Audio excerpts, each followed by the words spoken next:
बहुत अच्छा गाना है, आपने देखा है ना अभी जी? आपको कैसा लगा? बस सोच लीजिए, बहुत ही अच्छा लगेगा सबको।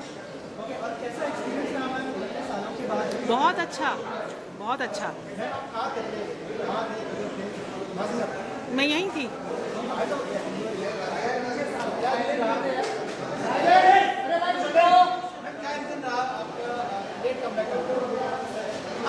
बस ऐसे ही उस वक्त नहीं करा, कुछ ठीक नहीं लग रहा था, और बस इसीलिए अभी जब होना था तो हो गया। ना तो ऐसा गाना मिला था इनको और ना मैं मिला था, थोड़ा लेट मिला, मतलब पुराने बहुत रिलेशन है लेकिन बीच में थोड़ा नहीं मिल पाए, गैप हुआ। और बोलते ना, जब जो चीज़ होनी होती है तभी होती है। हाँ,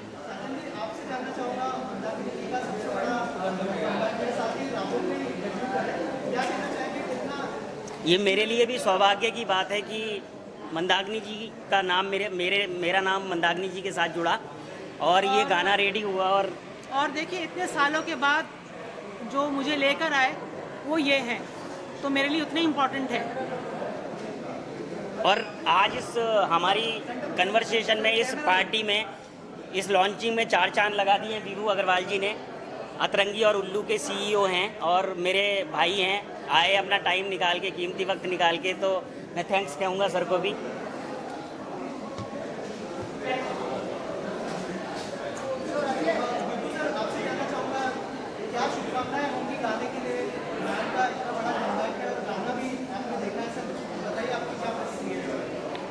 गाना मैंने देखा और मुझे बहुत अच्छा लगा है जिस तरीके से, क्योंकि अभी तक गाने जितने भी एल्बम सॉन्ग्स बनते हैं वो रोमांटिक बनते हैं या बहुत ही रोने धोने वाले टाइप के बनते हैं। जो माँ है, मतलब जिसने हम सबको जन्ना है, उसके ऊपर आज तक इस तरीके का गाना कभी भी आया नहीं। मार्केट में किसी ने भी माँ को लेकर के, मतलब कोई भी आज तक इतना वेल ऑर्गेनाइज्ड और इतनी बढ़िया तरीके से इसको मार्केट किया गया है। और जिस तरीके से साजन भाई ने आज इस तरीके का एक एल्बम सॉन्ग का पर्टिकुलर माँ को जिस तरीके से इस सॉन्ग में दर्शाया है और उसकी एक इम्पॉर्टेंस बताई है कि हर पल माँ जो है ना, वो अपने बच्चे के लिए किस तरीके से परेशान रहती है और कितना इमोशनली वो उसके साथ जुड़ी होती है। तो ये पूरे गाने में मतलब दिखाया गया है।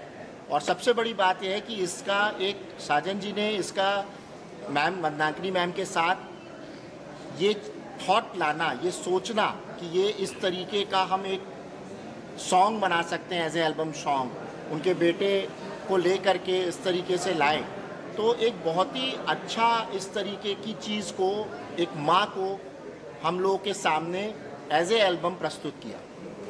तो ये बहुत ही अच्छा एक वो था, शुरुआत थी जो इसका मुझे लगता है कि आगे भी इस तरीके का इसी उस पैटर्न पे और भी बनना चाहिए कि माँ किस तरीके से और बच्चों को क्या इसका वो रहता है पालन पोषण, और आगे तक फिर बच्चे जो हैं पढ़ाई लिखाई या जॉब करने के चक्कर में आगे चले जाते हैं और एक माँ रहती है जो सिर्फ एक यादें ले करके बैठी रहती है। तो इसको आगे भी बना सकते हैं, साजन भाई का इसमें आगे वो भी होगा। जी जी, सीक्वल भी बनेगा, इसका सीक्वल करेंगे, पार्ट 2 बनाएंगे। हाँ।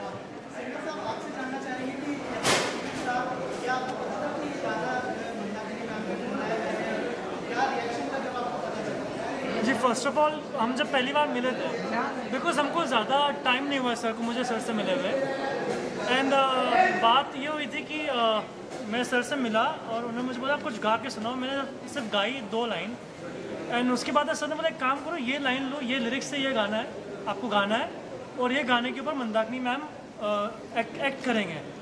मुझे जैसे ही पता चला मैम करने वाले, गाना दूर की बात, सब दूर की बात, वो मेन चीज़ है कि आप वहीं पे प्राउड फील करते हो, बिकॉज मैम के लिए मैं तो एक बहुत सबसे छोटा इंसान हूँ जिसने गाना गाया है।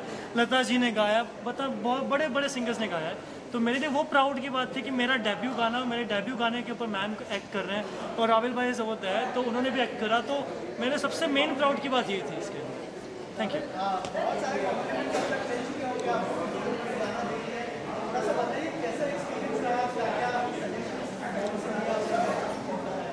एक्सपीरियंस बहुत अच्छा था क्योंकि हमने साजिद सर के साथ किया,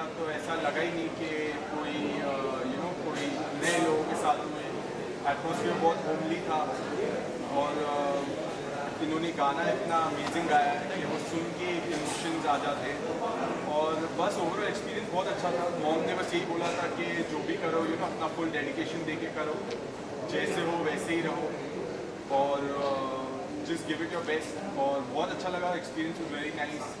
फर्स्ट टाइम मुझे मौका मिला करने का और मेरी खुशनसीबी कि वो फर्स्ट टाइम मॉम के साथ ही हुआ, to see myself on the big screen for the first time and that also with my own mom was amazing.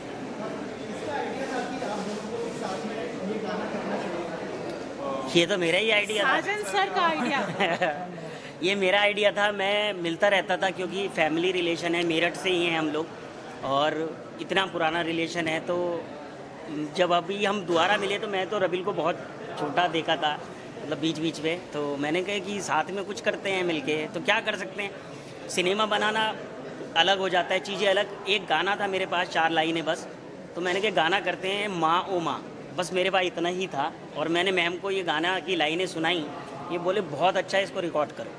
हमने गाना रिकॉर्ड किया, ऋषभ भी अचानक मिला और चीज़ें होती गई। मतलब वही है कि लोग मिलते गए और कारवां बनता गया और आज गाना आपके सामने है।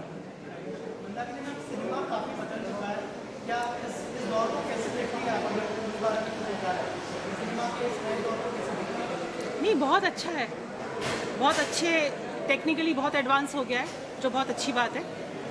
और अच्छी स्टोरीज आ रही हैं जो पहले शायद वुमेन और औरतों के ऊपर इतना अच्छा स्टोरीज नहीं बनती थी, लेडीज़ के ऊपर ना।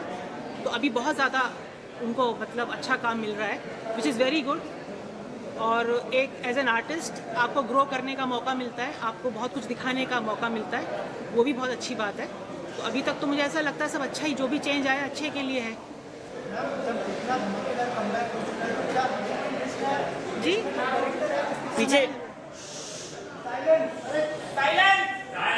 मैम, जब इतना बड़ा कमबैक हो चुका है तो अभी कोई ऐसा कोई डायरेक्टर का लिस्ट है जिसके साथ आप काम करना चाहते हो या फिर कोई ऐसा कोई? पहली लिस्ट तो मेरी है, अभी तो मेरे साथ ही काम करना चाहती हूँ। अभी दूसरा शायद हमारा सेकंड मूवी भी शायद इन्हीं के साथ होगी। तो अगर कुछ बता पाए उसके बारे में आप? नहीं, अभी देखिए स्टोरीज तो बहुत सुन रहे हैं, लेकिन अभी कौन सी पहले आएगी, कौन सी फाइनल करेंगे वो मुझे भी नहीं पता है। तो जब हो जाएगा तो आपको पता चल ही जाएगा। राकेश, इनसे बच्चों से भी तो पूछ ले भाई, जो प्यारे इनके प्यारे- एक्सपीरियंस। हाँ, इन छोटे बच्चे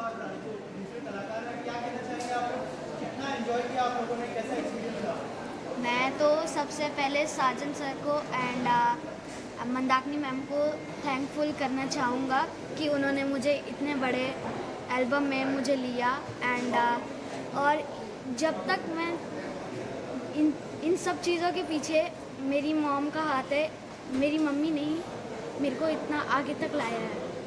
एंड मैंने बहुत मस्ती करी थी इस सेट पे एंड बहुत अच्छा रहा था मेरा।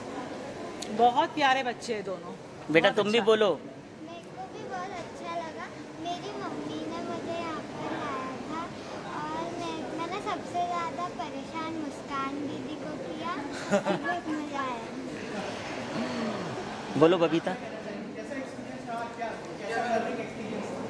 बहुत अच्छी एक्सपीरियंस रही। Overall I am very blessed और आई विश हम आगे भी काम करेंगे मैम के साथ, राबिल सर के साथ एंड साजन सर के साथ। Let's see. जब एक बच्चा अपने वहाँ से जुड़ जाता है कहीं पढ़ने के लिए या कहीं जॉब करने के लिए, तो कितना मुश्किल होता है वहाँ को एक पल गुजारा? इसका एक्सपीरियंस मैंने अपनी मदर के अंदर देखा है। मेरा बड़ा भाई काफ़ी सालों के लिए बाहर चला गया था, अभी यहीं पर है वो, अब वापस आ गया है। तो जब वो चला गया था तो मेरी मॉम बहुत रोती थी उनको याद करके, तो मुझे पता है कितनी तकलीफ़ होती है। बट अभी तो सब कुछ ठीक है, लेकिन ये जो है ये एक्चुअल में होता है, ये चीज़ें होती हैं। तो मंदाकिनी में ये भी जानना चाहेंगे, गाना जब शूट हो रहा था क्या उस दौरान भी ऐसा कुछ इमोशनल पल आया था? क्योंकि आंखों में आंसू ले आने वाले गाने हैं ये, ऐसा कुछ इमोशनल पल आया था माँ बेटे के बीच में, ऐसा कुछ आंसू निकला है? वो नेचुरल तो- था, नेचुरल था। हम लोगों ने मैम को बोला कि ग्लिसरीन के लिए बोली कि अच्छा लेके आओ आप, लेकिन मेकअप मैन दूर था, इतने बोले कि एक टेक कैसे रिहर्सल करते हैं। तो यकीन मानिए वो रिहर्सल टेक है जो हम लोगों ने लगाया है, तो मैम ज़रूरत ही नहीं पड़ी किसी मैं चीज़ अभी की। भी गाना सुनती हूँ तो मैं इमोशनल हो जाती हूँ, तो गाना ही ऐसा है, तो बहुत प्यारा गाना है, तो मेरे को लगता नहीं कि उसके लिए किसी को भी एक्स्ट्रा कुछ ग्लिसरीन डालने की ज़रूरत पड़ती। गाना हो गया है रिलीज़ भाई 5 बजे। मैसेज देना चाहूँगा, प्लीज़ देखें और फिल्मी क्लैब देसी म्यूज़िक को सब्सक्राइब करें, देखें, शेयर करें, कमेंट्स करें, अच्छाई बुराई जो भी हो दिल से लिखें। जी जी, कुछ ना सोचें, ये ना सोचें कि क्या होगा, लिखिए प्लीज़। और चाहता हूँ मैं देखें लोग बस ज़्यादा से ज़्यादा, और मैम के लिए देखें, हम तो क्या हैं मैम के लिए देखें, इतने साल बाद उनको देख रहे हैं। और रबील भाई हैं, बबीता है, ये हमारे दोनों बच्चे हैं चिराग और सिमरन, और ऋषभ का पहला गाना है, और सब हैं। और विभू जी भी देखिए सारथी बने हैं, सारथी हो गए ना इस गाने के विभू जी, तो सबका प्यार मिले बस यही चाहेंगे। और थैंक यू वेरी मच, आप सब लोग आए, और सब लोग आए हैं तो प्लीज़ कुछ ना कुछ नाश्ता करके जाएं। Thank you very much. Thank you, thank you, thank you.